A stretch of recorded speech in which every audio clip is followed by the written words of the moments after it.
आज हम लोग रिलेशन, जिसे क्लास 11 और क्लास 12 दोनों जगहों पर पढ़ना है, के बारे में पढ़ेंगे। क्लास 11 में जो रिलेशन के बारे में जानकारी हासिल की है, उसके बाद क्लास 12 में रिलेशन से जुड़े हुए टॉपिक्स को हमें जानना है। तो आज का टॉपिक क्लास 12 से जुड़े हुए रिलेशन से रिलेटेड है। तो टॉपिक क्या है आज का? रिलेशन,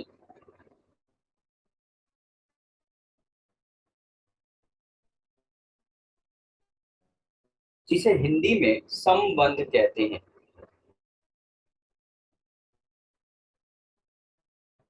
तो आज हम इस चीज के बारे में स्टडी करेंगे, जानेंगे, समझेंगे कि रिलेशन होता क्या है। ठीक है, तो सबसे पहले हम रिलेशन को समझेंगे, जिसे क्लास 11 में हमने पढ़ रखा है, प्रीवियस क्लास में हमने पढ़ रखा है। तो उस चीज का एक रिव्यू ले लेंगे। तो हमारे लिए यहाँ पर है आज जो, वो है रिव्यू सबसे पहले। उसके बाद हम लोग रिलेशन के नेचर को जानें। रिव्यू ऑफ रिलेशन, ये पहला होगा हमारा टॉपिक। फिर दूसरे में रिलेशन को समझने के बाद नेचर या type of relation, types of relations या नेचर ऑफ रिलेशंस,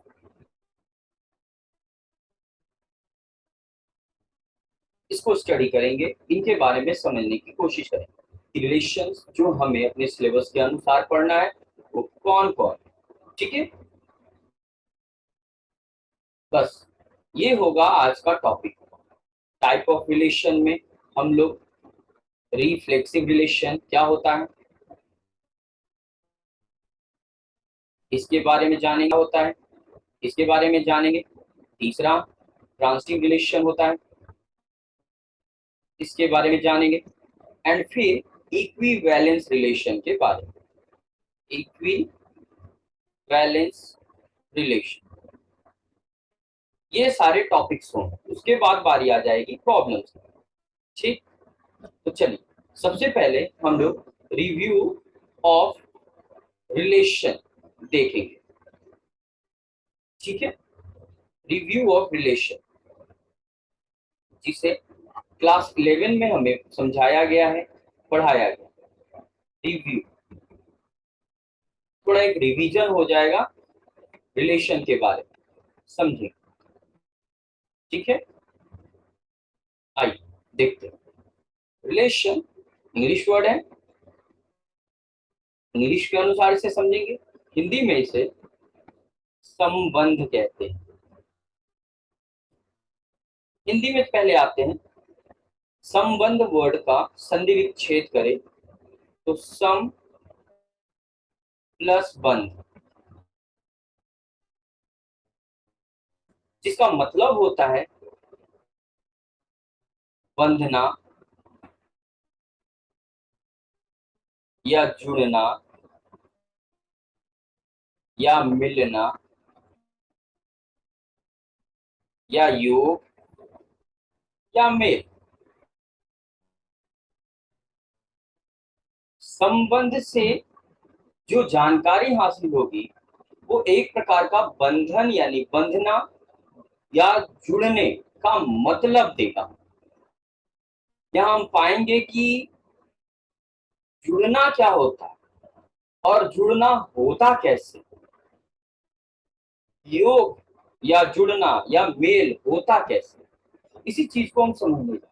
चलिए आते हैं इंग्लिश वर्ड पे। रिलेशन जब भी हमारे सामने आता है तो इसके बारे में हम समझेंगे कैसे, तो बात समझ लीजिए। रिलेशन हमारे रियल लाइफ का एक बड़ा ही आम शब्द है, एक कॉमन वर्ड। हम अपने डे टू डे लाइफ में हर समय रोज इस शब्द रिलेशन वाले शब्दों का प्रयोग करते हैं और दूसरों को इससे संबोधित करते हैं। अगर हम एग्जाम्पल बताएं तो आप समझोगे। जैसे हम घर में अगर लोगों को संबोधित करें तो हमारे पापा होते हैं तो पापा और हमारे बीच एक संबंध बनता है, एक कॉमन सेंस की बात। बाप बेटे का संबंध, माँ और हमारे बीच एक संबंध बनता है, माँ बेटे का संबंध, या बेटी है तो बेटी का संबंध, भाई बहन का संबंध, मामा भगिना का संबंध, एंड मेनी मोर, बहुत सारे ऐसे ही चीज रिलेशन मैथमेटिक्स में होता है। लेकिन याद रखें, मैथमेटिक्स में मामा काका चाचा पापा भाई बहन ये सब नहीं होता, बल्कि यहाँ जो चीजें होती हैं वो चीज समझा। कहीं भी रिलेशन शब्द का प्रयोग, इसका मतलब होता है एक प्रकार का लिंक या कनेक्शन, एक प्रकार का लिंक या कनेक्शन बिटवीन टू ऑब्जेक्ट्स। यानी जो बंधना है या जुड़ना है वो एक्चुअली में दो चीजों के बीच की कहानी। दो चीजें यहाँ बंध जाते हैं, जुड़ जाते हैं, उनका योग हो जाता है, मेल हो जाता है, इसी को कहते हैं हम लोग संबंध यानी रिलेशन। लेकिन यहाँ पर रिलेशन बनाने के लिए कोई फेविकॉल या फेविक्विक जैसे गम का प्रयोग नहीं करते हैं, बल्कि शब्दों से यहाँ दो चीजों को जुड़ना होता है, उनका योग होता है। तो ये जो होगा बाय वर्ड्स, शब्दों से होगा, कोई रस्सी से बांधकर संबंध यानी लिंक या कनेक्शन नहीं बनाना है, फेविकॉल फेविक्विक से जोड़कर लिंक या कनेक्शन दो वस्तुओं के बीच नहीं बनाना है, बल्कि कुछ ऐसे शब्द हैं जिनका प्रयोग करके हम दो वस्तुओं को जोड़ते हैं। देखेंगे हम लोग आगे उसके बारे में एग्जाम्पल के जरिए। तो चलिए एक एग्जाम्पल जो कि रियल लाइफ से जुड़ा हुआ होगा लेते हैं। वो क्या है? एक example, Rahul is father, real life से जुड़ा हुआ, फादर ऑफ मनोज। जरा ध्यान से देखिए इस सेंटेंस को, ये हमारे बोलचाल की भाषा का सेंटेंस है। हिंदी में बोले तो राहुल मनोज के पिता हैं, पापा हैं, फादर हैं। यहाँ जब हम ये सेंटेंस बोलते हैं तो यहाँ जिन बातों के बारे में हमें पता चलता है, जो बातें हमें समझ में आती, वो क्या क्या है कि यहाँ दो नामों का जिक्र हुआ है जो व्यक्ति से जुड़ा हुआ है, और वो है राहुल एंड मनोज। ये दो व्यक्ति हैं, यही दो व्यक्ति दो ऑब्जेक्ट्स के रूप में है। इन्हें जुड़ने वाले कहते हैं, जुड़ने वाले। यही वो दो शब्द हैं जो जुड़ रहे हैं, जिनके बीच बंधना हो रहा है, जुड़ना हो रहा है, मेल हो रहा है, योग हो रहा है, मिलना हो रहा है इनका। तो ये जुड़ने वाले हैं, और जो इन्हें जोड़ रहा है वह एक फ्रेज है, वो यहाँ लिखा हुआ है इज फादर ऑफ, ये है जोड़ने वाला।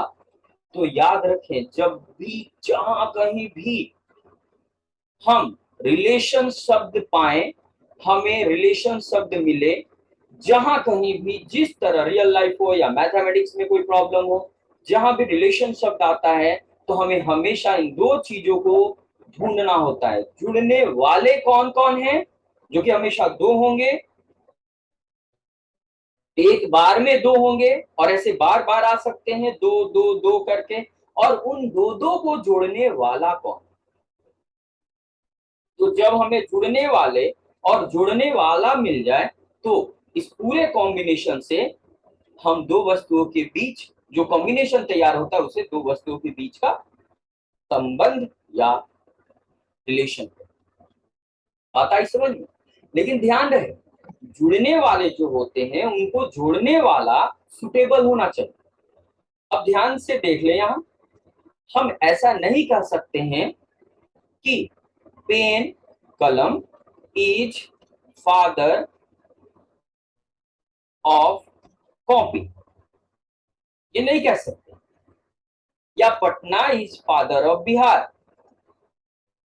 तो यहाँ सेंस नहीं लगाना है, इसके फीलिंग को नहीं समझना है, हमें सीधा सीधा काम करना। Patna is father of Bihar, मजाक हो गया ये तो, ये कहां से होगा संभव? पटना बिहार का फादर है, ये कैसे हो गया? Laptop is father of keyboard, अरे ये मजाक हो गया ये तो, ठीक है, ऐसा नहीं होगा। तो ये चीज इस तरह का जो कॉम्बिनेशन तैयार हो रहा है शब्दों के मिलने से, ये मीनिंगलेस हो जाएंगे। हमारे लिए मीनिंगफुल कॉम्बिनेशन रिलेशन तैयार करता है, तो ध्यान रखेंगे इस बात को।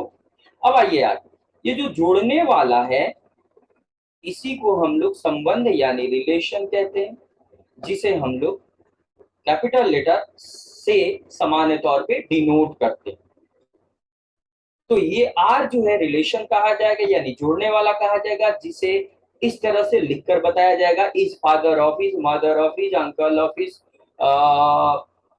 आंटी ऑफ, वगैरह वगैरह। ये तो रियल लाइफ से जुड़ा हुआ होगा। जब मैथमेटिक्स में जाएंगे तो is equal to, is greater than, is shorter than, is perpendicular to, is congruent to, is parallel to and many more, बहुत सारे।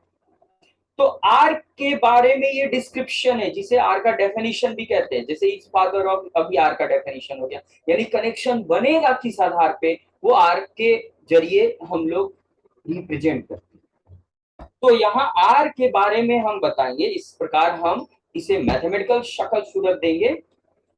तो हम इसे डिफाइन करते हैं कुछ ऐसे, डेफिनेशन लिखते हैं आर के बारे में। क्या? R is defined as is father. ऐसा करने की जरूरत क्यों पड़ती है भैया? क्यों इसे अलग से डिफाइन करते हैं? क्योंकि ध्यान रहे, दुनिया में यही दो व्यक्ति राम और मनोज नहीं है जो फादर के रिलेशन से रिलेटेड है, यानी लिंक्ड है, यानी कनेक्टेड है, यानी जुड़े हुए। ऐसे और भी जोड़े हुए लोग मिलेंगे जो इस फादर ऑफ रिलेशन से रिलेटेड है। तो इस फादर ऑफ केवल राहुल और मनोज के बीच ही लागू नहीं होगा, बल्कि ऐसे और भी जोड़े मिलेंगे जिनके बीच ये रिलेशन बनाएंगे, और इसलिए इसे अलग डिफाइन करके और जिनके बीच कनेक्शन बनाना हो उनके बीच यूज कर लिया जाता है। तो फिलहाल ये आर जो है अभी जो पीछे हमने दो नामों को का जिक्र किया, राहुल और मनोज, उनके लिए यूज करेंगे। तो हम कैसे लिख सकते हैं इन मैथमेटिकल नोटेशन? जो ऊपर सेंटेंस लिखा गया है, मैथमेटिकल नोटेशन में उसे कैसे लिख सकते हैं? तो लिखेंगे राहुल आर मनोज। अब आर के बारे में यहां अलग से बोला गया है, अब आर की जगह उसको रख के आप सेंटेंस कंप्लीट कर लो। तो ये मैथमेटिकल स्वरूप है, जिस चीज को हमने यहाँ सेंटेंस में लिखा है उसी का मैथमेटिकल स्वरूप है। मैथमेटिक्स में हमें ऐसे ही लिखना पड़ता है, या एक और तरीका है और उसे कहते हैं ऑर्डर्ड पेयर में लिखने का तरीका। ऑर्डर्ड पेयर ही क्यों? क्योंकि यहाँ क्रम का महत्व होता है बहुत जगहों पर। हमें पता है ऑर्डर्ड पेयर में दो वस्तुओं को एक खास क्रम में लिखा जाता है, जिसमें पहले को एक्स कोऑर्डिनेट, दूसरे को वाई कोऑर्डिनेट कहते हैं। तो पहले कौन आएगा बाद में कौन आएगा, ये ध्यान में रखना पड़ता है, क्योंकि अब बहुत जगह ये क्रम उलटने पर प्रॉब्लम हो जाती है। जैसे यही उलटिए, मनोज पहले और राहुल बाद में लिख दें तो बाप बेटा बन जाएगा, बेटा बाप बन जाएगा। ये तो भाई मार खाने वाली काम हो गई। पापा तो पीट पीट के रख देंगे कि तू मेरा बाप बनेगा, नहीं। इसीलिए ध्यान रहे कि ये जो कनेक्शन जिनके बीच बन रहा है उनके बीच एक सुटेबल ऑर्डर होता है। आपको ध्यान रखना होगा पहले कौन लिखेंगे और बाद में कौन लिखेंगे। ये हो गया ऑर्डर्ड पेयर के रूप में दो वस्तुओं के बीच बनने वाले रिलेशन को रिप्रेजेंट करना, लिखना। चलो, यहाँ तक हमने सीखा। इन सारी चीजों को क्लास 11 में हमें जानना है, समझना है, ठीक है। अब देखिए, क्योंकि मैंने कहा कि ऐसे बहुत सारे पेयर्स मिलेंगे, जोड़े मिलेंगे जो इस फादर ऑफ रिलेशन से रिलेटेड होंगे। उनमें से सारे पहले ऑब्जेक्ट को, जो पहले ऑब्जेक्ट है आर के पहले, उनको एक कलेक्शन, उनसे एक कलेक्शन बनाते हैं यानी सेट बनाते हैं, और दूसरे ऑब्जेक्ट्स को हम दूसरे कलेक्शन यानी सेट में रखते हैं। तो यहाँ राहुल एक सेट से बिलोंग करेगा, Rahul belongs to a set. मान लेते हैं ये सेट ए है, से माने मानना, और मनोज दूसरे सेट से बिलोंग करेगा। एक जनरल डिस्कशन अब चल रहा है, बिलोंग्स टू अ सेट, और वो सेट मान लेते हैं बी है, से बी है। यानी रिलेशन जब हम दो वस्तुओं के बीच बनाते हैं तो दोनों वस्तुएं में से पहला वस्तु जो होगा वो एक सेट से आएगा, दूसरा वस्तु मेंबर दूसरे सेट से आएगा। तो इस आधार पर आगे बढ़ते हैं और मैथमेटिकली रिलेशन को जैसे डिफाइन करते हैं उसको डिफाइन किया जाए 11th क्लास में। तो क्या कहता है, जब भी दो वस्तुओं के बीच रिलेशन बनानी है तो वो वस्तुएं जिन सेट्स से बिलोंग करते हैं उन सेट्स को यहाँ डिस्क्राइब करना पड़ता है। तो मानते हैं let if A and B are याद रखेंगे ये खाली नहीं होना चाहिए, वस्तुओं से भरा होना चाहिए, कम से कम एक वस्तु तो होना चाहिए, इसलिए इसे नॉन एम्प्टी यानी खाली नहीं होना चाहिए। Non empty sets then any subset, ये मैथमेटिकल चेहरा है रिलेशन को बताने का। इससे पहले जनरल फॉर्मेट में यानी समझने के हिसाब से हमने रिलेशन को समझा। Any subset of A cross B यानी सेट्स का प्रोडक्ट, कार्टेशियन प्रोडक्ट कहते हैं, is called a relation from A to B. ऐसे क्या, दैट इज हम कहेंगे कि जब कभी भी हमारे पास कोई रिलेशन रहता है वह दो सेट्स के कार्टेशियन प्रोडक्ट का एक सबसेट होता है। यानी इस चीज को हम ऐसे भी लिखते हैं, दैट इज हम लिख सकते हैं R is a relation from the set A to a set B. क्या पढ़ते हैं इसे, ठीक है, दैट इज हम क्या कहेंगे, R is a relation from A to B. देखिए यहाँ दो अलग अलग सेट्स का प्रयोग हुआ है, जरूरी नहीं है कि यहाँ दो अलग अलग सेट का ही प्रयोग हो। हमारे पास ऐसे भी रिलेशंस होते हैं जहां दोनों जगहों पर एक ही सेट होता है।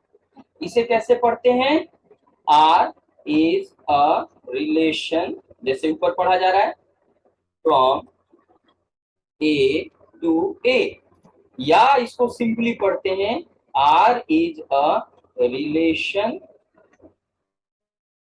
On the set A. ऐसे रिलेशंस को जहां दोनों जगहों पर एक ही सेट हो बाइनरी रिलेशन कहते हैं, द्विआधारी बाइनरी रिलेशन कहते हैं। ध्यान रहना, ऊपर वाला नहीं, ऊपर एक relation from A to B है, नीचे वाले रिलेशन को जहां दोनों जगह सेट एक ही हो, यानी जो रिलेशन बनाना है एक ही सेट के दो मेंबर्स के बीच बनाना है, ऐसे रिलेशन को बाइनरी रिलेशन कहते हैं। ठीक है, अब आइए कुछ पॉइंट जो नोटेबल है क्लास 11 के अनुसार हमारा। एक रिलेशन को सामान्य तौर पर नोटेड, नोटेबल पॉइंट नोट, एक रिलेशन जब हमें दिया जाता है तो सामान्य तौर पे इसे या तो रोस्टर फॉर्मेट में या प्रॉपर्टी फॉर्मेट में सेट नोटेशन में लिखा जाता है। In general a relation is given in either roster form, जो कि एक सेट फॉर्मेट होता है, नोटेशन होता है रोस्टर फॉर्म, और फॉर्म, और इन प्रॉपर्टी फॉर्म।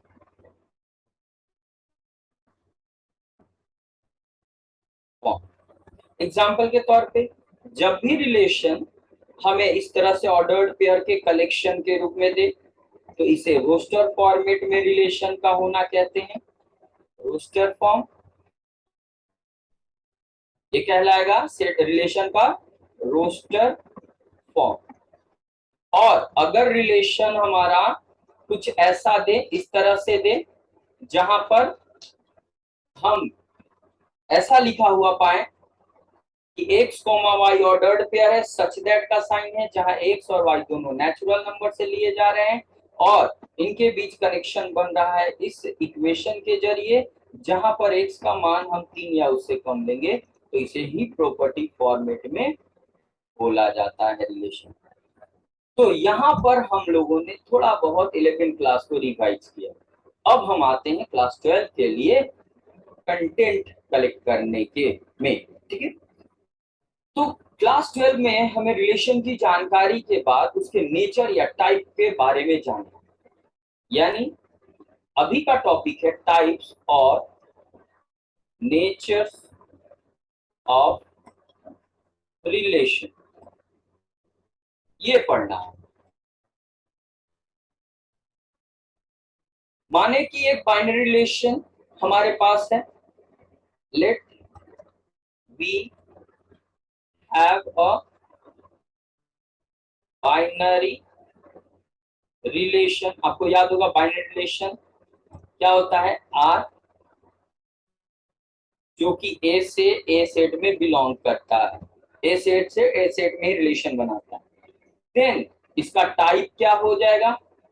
पहला, हमारा ये रिलेशन रिफ्लेक्सिव टाइप का हो सकता है, रिफ्लेक्सिव हो सकता है, हो भी सकता है नहीं भी।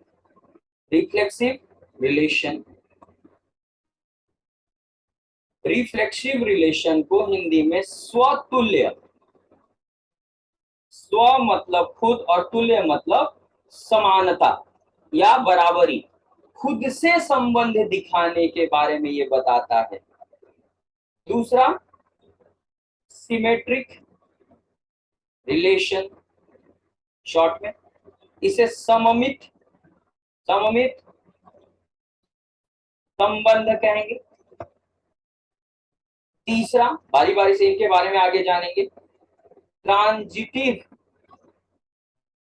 रिलेशन, जिसे संक्रामक, जैसे संक्रामक रोग होते हैं ना, एक से दूसरे, दूसरे से तीसरे, तीसरे से चौथे में फैलते हैं, ठीक उसी तरह संक्रामक संबंध होता है।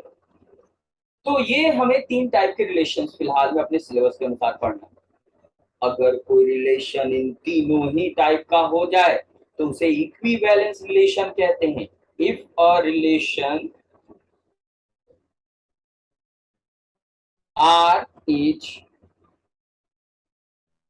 Are on a non-empty set A is reflexive, symmetric, as well as transitive।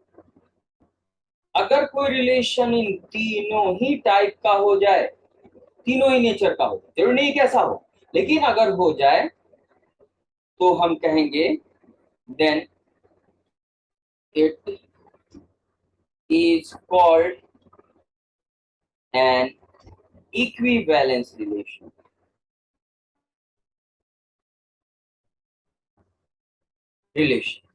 अगर हमारा रिलेशन इन तीनों ही टाइप का हो जाए तो उसे ही इक्विवेलेंस रिलेशन कहते हैं।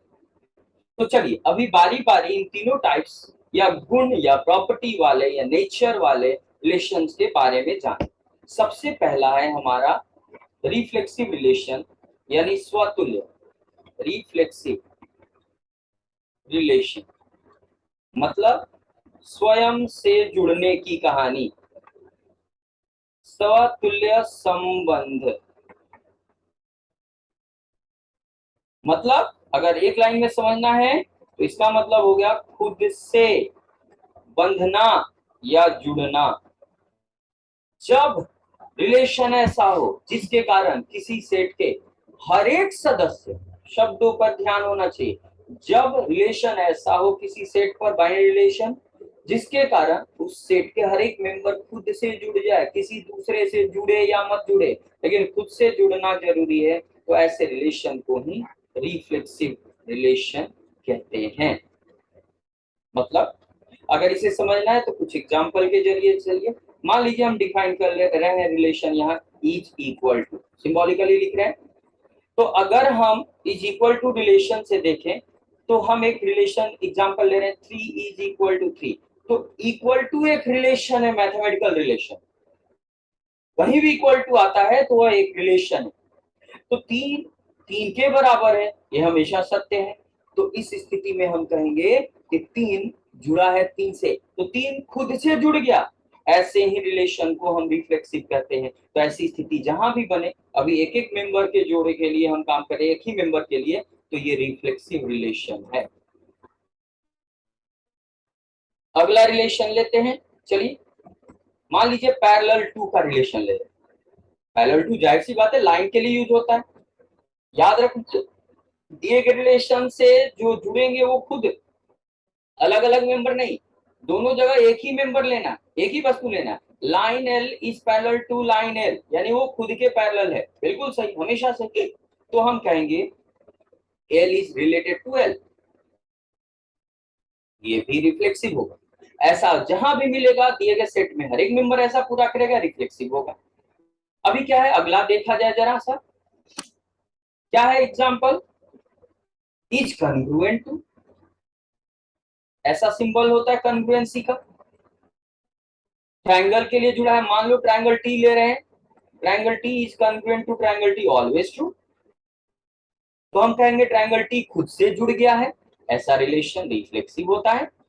एक और रिलेशन लेते हैं, जरा देखिए, यहां रिलेशन को डिफाइन कर रहे हैं, इज परपेंडिकुलर टू, उसका सिंबल देते हुए। तो देखिए कोई भी लाइन खुद के परपेंडिकुलर नहीं होता है, और इसलिए हम कहेंगे एल खुद से नहीं जुड़ा हुआ है। और जब कहीं पर कोई ऑब्जेक्ट खुद से नहीं जुड़े तो हम कहेंगे वो रिफ्लेक्सिव नहीं है। इसी तरह एक और एग्जांपल, एक रिलेशन इज शॉर्टर देन का ले रहे हैं, तो जाहिर सी बात है अगर हम कहें 5 इज शॉर्टर देन 5, गलत है, यानी कभी नहीं होगा, यानी इस रिलेशन से 5 खुद से नहीं जुड़ रहा है, इसलिए ऐसा रिलेशन भी नॉट रिफ्लेक्सिव के कैटेगरी में जाए। तो ये कुछ उदाहरण देखा जिसके थ्रू रिफ्लेक्सिव और होना और नहीं होना ये बात हम समझ पा रहे हैं। अब चलिए रिलेशन को डिफाइन करते हैं। तो हम इस आधार पे क्या कर सकते हैं, सेम रिफ्लेक्सिव रिलेशन के लिए, a relation R defined on a non empty set A is said to be a reflexive relation. Reflexive relation अगर if एक मेंबर, फॉर ईच मेंबर हम कह सकते हैं, for each member x of set ए, हमारे पास क्या हो कि वह एक्स खुद से जुड़ जाए, यानी कि उस रिलेशन में ये ऑर्डर्ड पेयर इस टाइप का जहां दोनों मेंबर सेम हो दिखना ही चाहिए, तो जाकर ऐसे रिलेशन को ही हम कहते हैं ये रिफ्लेक्सिव है। लेकिन अगर हमें कोई मेंबर, एक मेंबर भी ऐसा मिल गया, बट इफ देयर एग्जिस्ट, अगर ऐसा मिल जाए, देयर एग्जिस्ट एट लीस्ट, कम से कम एक मेंबर, एक से ज्यादा भी हो सकता है, at least one member y जो कि सेट ए में हो, सच दैट कि वह खुद से नहीं जुड़ पाए, इस रिलेशन से वो खुद से नहीं जुड़ पाए, तब हम कहेंगे then the relation is not reflexive, not reflexive on A, ये कहते हैं। तो ध्यान रहे हमने दोनों बातें कह डाली यहाँ, रिलेशन को रिफ्लेक्सिव होना कब कहते हैं और रिलेशन को रिफ्लेक्सिव होना कब नहीं कहते हैं। कुछ और एग्जांपल्स के थ्रू इन बातों को हम लोग क्लियर करेंगे। रोस्टर फॉर्मेट, मान लेते हैं हमें एक सेट दिया ए जिसमें मेंबर्स है 1 2 3 एंड 4। ध्यान रहे जब भी सेट मिले उसके हर एक मेंबर पर फोकस कीजिएगा, देख लीजिएगा कौन कौन मेंबर्स है वहां, और एक रिलेशन रोस्टर फॉर्मेट में पहले से बनाकर दिया जा रहा है। यहाँ 1 1 दिया जा रहा है, मेंबर 2 2 से बना ऑर्डर पेयर, फिर 3 3 और फिर 4 4, बस। तो यह रिलेशन रिफ्लेक्सिव है ऑन सेट ए।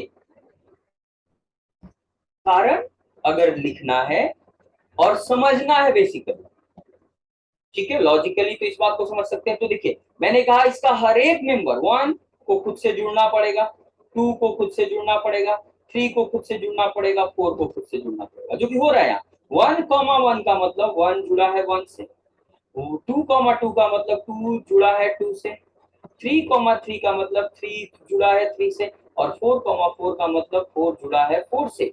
यहाँ कोई भी मेंबर छूट नहीं रहा है और इस कारण से ये रिफ्लेक्सिव रिलेशन है। ध्यान रहे कि यह प्योर रिफ्लेक्सिव है क्योंकि खुद से जुड़ने के अलावे और किसी दूसरे से जुड़ने की बात नहीं कही जा रही। ऐसे रिलेशन को identity relation, identity identity relation कहते हैं, खुद से जुड़ने की बात और किसी दूसरे से। जबकि कुछ और एग्जाम्पल देखकर आपको मैटर को और ज्यादा क्लियर करना पड़ेगा, इतना ही से काम नहीं चलने वाला। जैसे दूसरा रिलेशन उसी सेट पर ले रहे हैं R2, याद रहे हम सेट फिर से यहाँ लिख दे रहे हैं, इसमें मेंबर्स 1 2 3 एंड 4 है। और यहाँ एक रिलेशन लिख रहे हैं हम जहाँ 1 1 से जुड़ा है, 2 2 है तो 2 2 से जुड़ा है, 3 3 से जुड़ा है, फिर जो है 4 4 से जुड़ा है, 1 2 से जुड़ा है और 2 3 से जुड़ा है। ये रिलेशन भी रिफ्लेक्सिव है। कारण रिमेंबर, यहाँ देखिए 1,1 का मतलब 1 1 से जुड़ गया, 2 2 से जुड़ गया, 2,2 यहाँ पे 3 3 से जुड़ रहा है और यहाँ 4 4 से जुड़ रहा है। क्योंकि इस सेट में 4 मेंबर्स थे और चारों को खुद से जुड़ना चाहिए जो कि जुड़ रहे हैं, बाकी दूसरों से जुड़े या मत जुड़े। जुड़ रहा है तब भी उसको नहीं देखेंगे, नहीं जुड़ रहा है तो बात ही खत्म। खुद से जुड़ रहे हैं कि नहीं, तो ये 4 मेंबर ही काफी है रिफ्लेक्सिविटी को शो करने। दूसरा, अगर कहीं रिलेशन बन रहा है दूसरे मेंबर के साथ, वो रिफ्लेक्सिविटी में शामिल नहीं किया जाता, तो ये भी रिलेशन रिफ्लेक्सिव है। अभी और देखेंगे रिलेशन का एग्जांपल। मान लेते हैं यहाँ 1 1 से जुड़ रहा है, 2 2 से जुड़ रहा है और 3 3 से जुड़ रहा है। इसके अलावा 1 3 से जुड़ रहा है और 2 3 से जुड़ रहा है। तो यह रिलेशन इज नॉट रिफ्लेक्सिव। तो ये क्यों, ऐसा क्यों? ध्यान से देखिए, यहाँ 1 1 से जुड़ रहा है, ओके है, 2 2 से जुड़ रहा है, ये भी ओके है, 3 3 से जुड़ रहा है, ये भी ओके है, बट 4 4 से नहीं जुड़ रहा है क्योंकि 4,4 R3 में शामिल नहीं है। हमने कहा हर एक मेंबर खुद से जुड़ना चाहिए, एक मेंबर भी छूट गया यानी खुद से नहीं जुड़ा, बाकी जुड़ रहे हैं, तो उससे रिफ्लेक्सिविटी नहीं होती है। हर एक मेंबर के जुड़ने के बाद ही रिफ्लेक्सिविटी होती है, बाकी कोई दूसरा रिलेशन बने या मत बने। यहाँ प्योर नॉन रिफ्लेक्सिव रिलेशन, जैसे यहाँ दे रहा है कि 1 2 से जुड़ रहा है, 2 3 से जुड़ रहा है और 3 4 से जुड़ रहा है, यहाँ भी ये रिलेशन इज नॉट रिफ्लेक्सिव। तो आई थिंक कि रिफ्लेक्सिव होना और ना होना आप बखूबी समझ चुके हो। ओके, अगर इसके बारे में बोलना है तो एक एग्जांपल काफी है बताने के लिए, और ये काम हम आगे भी करेंगे। अगर हमें नहीं प्रूफ करना है तो एक एग्जांपल दिखाएंगे जो नहीं प्रूफ कर रहा हो, और काफी है, उससे पता चल जाता है कि भैया रिलेशन किस टाइप दिए गए टाइप का है कि नहीं। चलो अब हम बात करने वाले हैं दूसरे टाइप के रिलेशन। दूसरा नाम है सिमेट्रिक रिलेशन। इसका हिंदी में नाम हमने आपको बताया सममित, शुद्ध हिंदी वर्ड है संबंध। तो एग्जाम्पल से समझना ज्यादा अच्छा रहेगा। चलिए एग्जाम्पल लिया जाए जरा, जो इस बात को समझाए कि सममित यानी सिमेट्रिक रिलेशंस होते हैं। तो उस रिलेशन को कंसीडर किया जाए। मान लेते इज इक्वल टू का रिलेशन ले रहे हैं, तो हम अगर लिखते हैं कि x y के बराबर है, ध्यान से देखिएगा सिमेट्रिक रिलेशन के लिए हमें कैसे काम करना पड़ता है। मान लेते हैं कि x y बराबर है, तो इस तीर के चिन्ह का मतलब हम लिख सकते हैं, तो y x के बराबर है ऐसा हम लिख सकते हैं। दैट इज, हम कहेंगे अगर x y के बराबर है तो हम कह सकते हैं कि y x के बराबर है। यानी इसको उल्टा लिखने पर रिलेशन के नेचर पर कोई प्रभाव नहीं पड़ रहा है, तो इस तरह के रिलेशन को उल्टा लिख सकते हैं। यानी सिमेट्रिक रिलेशन ऑर्डर को एक्चुअली रिप्रेजेंट करता है कि जिस क्रम में संबंध बन रहा है, तो क्या उसके उल्टे क्रम में भी हम उसी संबंध को बना सकते हैं कि नहीं। अगर बन जाए तो सिमेट्रिक कहा जाएगा और नहीं बने तो सिमेट्रिक नहीं कहा जाएगा। तो हम यहाँ कह सकते हैं कि x जुड़ा है y से, तो y जुड़ा है x से, ऐसा हो रहा है, और ऐसा हो तो रिलेशन इज सिमेट्रिक कहा जाएगा। इसे सुनिए, जब भी हमें सिमेट्रिक रिलेशन देखना है तो हमें पहले से जुड़े हुए चीज को लेना पड़ेगा और देखना है कि क्या उसका उल्टा भी जुड़ रहा है कि नहीं।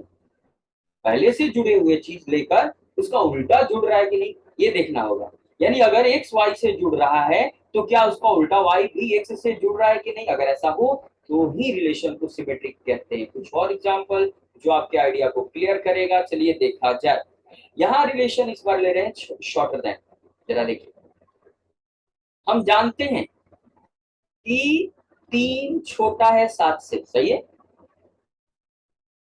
3 छोटा है 7 से, तो हम कहेंगे 3 इस रिलेशन से जुड़ रहा है। 3 छोटा है 7 से, लेकिन अगर उल्टा आप बोलिएगा तो गड़बड़ हो जाएगा। यहाँ 3 छोटा है 7 से लिखें तो इसका उल्टा संभव नहीं है। 7 छोटा नहीं है 3 से, ये होगा 3 छोटा है 7 से, सही है, लेकिन 7 छोटा है 3 से, सही नहीं। यानी यहाँ उल्टा नहीं कर सकते, क्रम नहीं बदल सकते। तो बहुत सारे रिलेशंस ऐसे हैं जहां उल्टे क्रम में लिखने पर भी सही होता है, लेकिन रिलेशंस ऐसे भी हैं जहां उल्टे क्रम में वो सही साबित नहीं होते। यहाँ पर हम क्या कहेंगे कि 3 तो जुड़ रहा है इस रिलेशन शॉर्टर देन से 7 से, लेकिन इसका उल्टा 7 नहीं जुड़ रहा है, ऐसे काट देंगे 3 से, तो क्या कहेंगे कि ये रिलेशन इज नॉट सिमेट्रिक। तो आपने 2 एग्जांपल देखा, एक में रिलेशन सिमेट्रिक है और एक में सिमेट्रिक है नहीं। इसी प्रकार एक और एग्जांपल देखते हैं, एक रिलेशन डिफाइन कर रहे हैं, इज परपेंडिकुलर। जाहिर सी बात है, परपेंडिकुलरिटी 2 लाइंस के बीच की बात होती है, तो हम 2 लाइन का चित्र में मान लेते हैं L1 लाइन परपेंडिकुलर है L2 के, तो हम ये भी बोल सकते हैं L2 is perpendicular to L1, ऐसा बोला जा सकता है। देख ले, ये लाइन L1 है और ये लाइन L2 है, परपेंडिकुलर का मतलब दोनों के बीच 90 डिग्री का एंगल बनता है। ठीक, परपेंडिकुलरिटी मतलब दोनों। तो हम कहेंगे कि L1 is perpendicular to L2 और L2 is perpendicular to L2, दोनों एक दूसरे के ऊपर परपेंडिकुलर है, और इसलिए ऐसा लिखना गलत नहीं होगा। तो हम कहेंगे यहाँ जो रिलेशन इज परपेंडिकुलर है इज सिमेट्रिक, ये रिलेशन सिमेट्रिक। तो आप देख सकते हैं जो भी 2 चीजों को जोड़ते हैं तो उनमें से कैसे सिमेट्रिक रिलेशन बनता है और कैसे नहीं बनता है। ठीक है, तो सिमेट्रिक रिलेशन के बारे में अगर लिखना हो तो कैसे लिखेंगे? Definition, a relation R defined on a non empty set A is said to be a symmetric relation, A अलग सिमेट्रिक अलग, symmetric relation on a if for two members x comma y belonging to the set A, अगर x जुड़ा हो y से तो जाकर y भी जुड़ा हो x से, for all such x and y belonging to set A, तभी जाकर रिलेशन को सिमेट्रिक कहा जाता है। या हम कह सकते हैं कि अगर x, y R में दिख रहा है तो उसका उल्टा ऑर्डर्ड पेयर y, x भी R में दिखना चाहिए, ऐसे सारे x y के, तो रिलेशन को सिमेट्रिक कहा जाएगा। और बट लेकिन अगर 2 मेंबर ऐसे मिले, but if there exist a, b in a such that, अगर ए और बी ए में ऐसे हो कि ए जुड़ रहा है बी से लेकिन बी नहीं जुड़ रहा ए से, जिसे दूसरे शब्दों में कहेंगे कि ए कॉमा बी दिख जाएगा आर में, लेकिन बी कॉमा ए आर में नहीं दिखेगा, जो ब्रूस्टर फॉर्मेट में रिलेशन दिया हुआ हो, तो कहेंगे then R is not symmetric on A. देखिए, दोनों चीजों को ध्यान में रखना जरूरी है। सिमेट्रिक कब होता है? पहले से जुड़े हुए चीज अगर उल्टा भी जुड़ने लगे तभी सिमेट्रिक होता है, और अगर पहले से जुड़े हुए चीज उल्टा जुड़ नहीं पाए, एक दूसरे से रिलेटेड नहीं हो पाए उल्टे क्रम में, तो फिर वो रिलेशन सिमेट्रिक नहीं होता। चलिए कुछ और एग्जांपल से इस मैटर को क्लियर किया जाए। क्या है एग्जांपल? मान लेते हैं ए सेट है हमारे पास जिसमें 4 मेंबर्स 1 2 3 4 है। देन एक रिलेशन आर इस पर डिफाइन किया जा रहा है कुछ ऐसे, जिसमें 1 2 है, 2 3 है, 3 3 है, फिर 3 2 है और 2 1 है। क्या यह रिलेशन सिमेट्रिक है? इज, हाँ ये सिमेट्रिक है दिए गए सेट ए पर सिमेट्रिक है। कारण, अगर आपको कारण जानना है यानी खुद को समझाने के लिए, तो देखिए हम पहले से जुड़े हुए एक पेयर को लेंगे, यानी एक जुड़ा है 2 से, यहाँ है। अब देखना है कि क्या इसका उल्टा है कहीं, हाँ है, यहाँ है, तो इसका उल्टा ये है और इसका उल्टा ये है। तो एक जुड़ा है 2 से, तो 2 भी जुड़ा है 1 से, दोनों का। इसी तरह से दूसरा लेंगे कि 2 जुड़ा है 3 से, तो इसका उल्टा ये देखिए है, तो ये दोनों है अवेलेबल, तो 3 जुड़ा है 2 से, सही है। और 3 जुड़ा है 3 से, अगला ऑर्डर्ड पेयर, तो इसका उल्टा खुद यही होता है, तो यही हो जाएगा। हाँ, तो इस आधार पर हम कहेंगे हर एक ऑर्डर्ड पेयर का उल्टा ऑर्डर्ड पेयर अवेलेबल है यहाँ, तो जाकर रिलेशनशिप होगा। क्लैरिटी के लिए एक और एग्जांपल जरूरी है देखना आपके लिए। मान लेते हैं हमारे पास मेंबर है 1 2 2 3 3 2 और 1 1, बस। यह रिलेशन सिमेट्रिक नहीं है, इज नॉट सिमेट्रिक। कारण देखिए, यहाँ पहला ही एग्जांपल से पता चल रहा है सिमेट्रिक नहीं। यहाँ 1 2 है, इसका मतलब 1 2 से जुड़ रहा है, लेकिन 2 1 कहीं है ही नहीं, इसका उल्टा, इसका मतलब 2 1 से नहीं जुड़ रहा। दैट इज 1 2 तो आर में दिख रहा है, ऐसे ऑर्डर पेयर के हिसाब से भी देख सकते हैं, लेकिन 2 1 इसका उल्टा दिख ही नहीं रहा है, और इस कारण से रिलेशन सिमेट्रिक नहीं हुआ। और एक एग्जांपल काफी होता है सिमेट्रिसिटी नहीं होने को दिखाने के लिए। दूसरा 2 3 का 3 2 तो है ही, एक एक का एक एक है ही, लेकिन ये मेंबर ऐसा है जिसका उल्टा अवेलेबल नहीं है, इसलिए ये रिलेशन हमारा सिमेट्रिक नहीं। ठीक, तो सिमेट्रिक रिलेशन के लिए कहानी मैंने आपको यहाँ बता दी। अब आइए नेक्स्ट रिलेशन के बारे में, जो कि लास्ट रिलेशन होगा, and that is third, transitive relation. Transitive relation, यहाँ थोड़ा फोकस करने की जरूरत पड़ती है, ऐसे तो हर एक रिलेशन में फोकस करना पड़ता है। ये क्या है हिंदी में? संक्रमक संबंध। संक्रमक संबंध, संक्रमक वही संक्रमण वाली बीमारी, एक को हुआ है और दूसरे के कांटेक्ट में आया, उसको हो जाएगा, दूसरा तीसरे के कांटेक्ट में आया, उसको होगा, यानी पहला से तीसरा पे पहुंच गया। मान लीजिए ये व्यक्ति है किसी डिजीज से सफर कर रहा है, एक्स नाम का, और इसके कांटेक्ट में आ गया वाई, तो ये बीमारी इसको ट्रांसफर हो जाएगी। वाई कांटेक्ट में आ गया जेड के, तो ये जेड पर चला जाएगा। तो ए के पास पहले था, जेड पर पहुंच गया।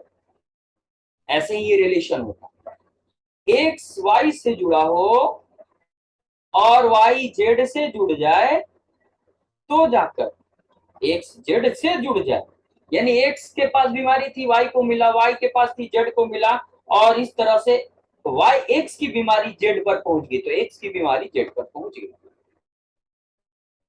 इसलिए इसे संक्रमक कहते हैं। एग्जाम्पल से इस मैटर को थोड़ा क्लियर करते हैं, देखते हैं। जैसे इक्वालिटी का रिलेशन तीनों टाइप का होता है, इसलिए बार बार आ रहा है। देखिए इक्वालिटी का रिलेशन क्या है, यहाँ अगर एक्स वाई के बराबर हो, साथ ही साथ वाई जेड के बराबर, याद रखिए तीन ऑब्जेक्ट है और बीच वाला कॉमन होता है, ये कॉमन होता है, एक्स वाई से के बराबर हो, वाई जेड के बराबर हो, तो हम आराम से कहेंगे कि एक्स बराबर है जेड के। यही स्थिति बनी, एक्स के पास बीमारी थी, वाई को मिल गई, वाई के पास थी, जेड को मिल गई, यानी एक्स से बीमारी जेड पर पहुंच गई, तो ये एक्स से रिलेशन जेड में बन गया। तो दैट इज हम कह सकते हैं कि एक्स वाई से जुड़ा था, फिर वाई जेड से जुड़ा था, तो जाकर एक्स भी जेड से जुड़ गया, और इस कारण से इस रिलेशन को इज ट्रांजिटिव कहेंगे। लेकिन रिलेशन ऐसा मिले कि ये ट्रांजिट नहीं कर पाए, जैसे परपेंडिकुलरिटी का relation L perpendicular to L1 perpendicular to L2 है, L2 परपेंडिकुलर टू L3 है, लेकिन L1 परपेंडिकुलर नहीं हो पाएगा, ये परपेंडिकुलर का साइन है L3 के। दैट इज L1 जुड़ा है L2 से, साथ में L2 जुड़ा है L3 से, लेकिन L1 नहीं जुड़ पा रहा है L3 से। कैसे? देखिए, ये एक लाइन, ये L2 मान लीजिए, L1 परपेंडिकुलर है L2 के, ये हुआ L1 L2 परपेंडिकुलर हुआ, L2 परपेंडिकुलर है L3 के। परपेंडिकुलर होने के लिए 90 डिग्री का बनना जरूरी है। L1 L2 के परपेंडिकुलर है, L2 L3 के परपेंडिकुलर है, L1 L2 पैरेलल हो गया, परपेंडिकुलर नहीं, इसीलिए ये रिलेटेड है। L1 L2 रिलेटेड है, L2 L3 रिलेटेड है, लेकिन L1 L3 नहीं। यहाँ पर नहीं होने वाला ध्यान से याद रखना जरूरी है। तो चलिए इसके डेफिनेशन को देखते हैं। A relation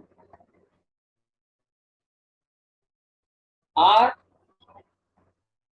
defined on a non-empty set A is said to be transitive if for three members x, y, z belonging to the set A, अगर x जुड़ा हो y से, साथ में y जुड़ा हो z से, तो जाकर implication x जुड़ जाए z से for all such x, y, z belonging to A, that is हम लिख सकते हैं x, y दिखे R में, उसके बाद y, z भी दिखे R में, यानी जहां ये खत्म करता है वहीं से शुरू होने वाला ऑर्डर पेयर लेना है आपको, और आपको उसमें x, z भी दिख जाए R में for all x, y, z belong to, then relation is transitive। होने की बजाय नहीं होने वाला याद रखना जरूरी है। But if there exist A, B, C in A such that, अगर तीन मेंबर्स A, B, C ऐसे हो कि A जुड़ रहा है B में, साथ ही साथ B भी जुड़ रहा है C से, लेकिन A नहीं जुड़ने पा रहा है C से, then relation is not transitive। ये ट्रांजिटिव, दैट इज हम कह सकते हैं A, B दिख जाए R में, इसके साथ साथ B, C भी दिख जाए R में, लेकिन A, C नहीं दिखे R में, तो हमारा रिलेशन ट्रांजिटिव नहीं है। याद रखेंगे, ये वाला याद रखना मस्ट। कुछ एग्जांपल्स जिससे मैटर क्लियर होगा आपका। चलिए देखते हैं। एक ए सेट है, इसमें मेंबर 1, 2, 3, 4 है। रिलेशन R1 ले रहे हैं हम, 1, 2 है, 2, 3 है और 1, 3 है। ध्यान से देखिए, यह रिलेशन इज ट्रांजिटिव, ये ट्रांजिटिव कैसे देखा? पहले एक ऑर्डर्ड पेयर उठाइए, इसका मतलब 1, 2 से जुड़ा। अब जहां ये खत्म हो रहा है उससे दूसरा ऑर्डर्ड पेयर उठाइए, ये रहा, तो 2 जुड़ रहा है 3 से, तो हमें पहला और अंतिम जुड़ रहा है कि नहीं ये देखना है, यानी 1, 3 जुड़ रहा है कि नहीं। हाँ जुड़ रहा है, यहाँ है, तो इंप्लाई कर रहा है कि 1 जुड़ रहा है 3 से, तो ये सही है। अब दूसरा मेंबर उठाएंगे, 1, 2 से शुरू किए तो हो गया, अब 2, 3, 2 जुड़ रहा है 3 से, अब 3 से शुरू होने वाला कोई नहीं है, तो इसको छोड़ देंगे, इसका दूसरा हिस्सा नहीं है तो इसको छोड़ देंगे हम। ठीक, इसी तरह से अगला 1 जुड़ रहा है 3 से, इसका दूसरा पेयर नहीं है तो इसको छोड़ देंगे। तो ये है जो कि रिफ्लेक्सिव ट्रांजिटिविटी शो कर रहा है। ट्रांजिटिव नहीं होने का कहीं कारण नहीं मिल रहा, इसलिए ये रिलेशन ट्रांजिटिव है। दूसरा एग्जांपल देख लें, मैटर और क्लियर हो जाएगा। जैसे R2, यहाँ पर R2 जो है ले रहे हैं हम, 1, 2 से जुड़ रहा है, और 2 3 से जुड़ रहा है, ये ट्रांसिटिव नहीं है, इज नॉट ट्रांसिटिव। कारण, एक कारण देखना है, बिकॉज एक जुड़ रहा है 2 से साथ में, एंड 2 जुड़ रहा है 3 से, लेकिन एक 3 से जुड़ ही नहीं रहा है, क्योंकि जुड़ता तो रहता है एक 3 ऑर्डर्ड पेयर। तो नहीं जुड़ने के लिए ये 3 चीज का होना मस्ट है, पहला पेयर, दूसरा पेयर, तब तीसरा पेयर। नहीं के लिए यही चाहिए। तीसरा एग्जांपल देखिए, यहां दिया है सिर्फ 1,2 और कुछ दिया नहीं। तो ऐसे रिलेशन जिसमें एक ऑर्डर्ड पेयर हो, दूसरा कोई हो ही नहीं, ये नॉट ट्रांसिटिव के क्राइटेरिया को पूरा नहीं करता, इसलिए इज ट्रांसिटिव में चला जाता है, ये ट्रांसिटिव। और इस प्रकार हमने रिलेशन के टाइप को यहां समझा। रिलेशन टाइप 3 तरह का हुआ, कौन कौन? रिफ्लेक्सिव। इन शॉर्ट देखिए, रिलेशन रिफ्लेक्सिव किसी सेट पर कहलाता है, ए सेट है मान ले, तो अगर वहां का हर एक मेंबर खुद से जुड़े, for all a belongs to a. Relation symmetric तब कहा जाता है जब ए जुड़ा हो बी से, तो जाकर बी भी जुड़ जाए ए से, for all such A comma B belonging to A, तो रिलेशन सिमेट्रिक हो जाता है। और रिलेशन ट्रांसिटिव कब होता है? जब ए जुड़ा हो बी से एंड साथ में बी जुड़ा हो सी से, तो ए भी जुड़ जाए सी से, for all such A B C belongs to A, तो इसे ट्रांसिटिव। कोई भी एक मेंबर ऐसा काम करने से फेल हो जाए, ये नॉन में चला जाए। ध्यान रहे कि रिफ्लेक्शन के लिए एक मेंबर लिया जाता है, रिफ्लेक्सिव के लिए, सिमेट्रिक दिखाने के लिए 2 और ट्रांसिटिव दिखाने के लिए 3 मेंबर। और इस प्रकार हमने रिलेशन के टाइप को समझा। इसे ध्यान से देखें, समझने की कोशिश करें। आज के लिए इतना ही। Thank you.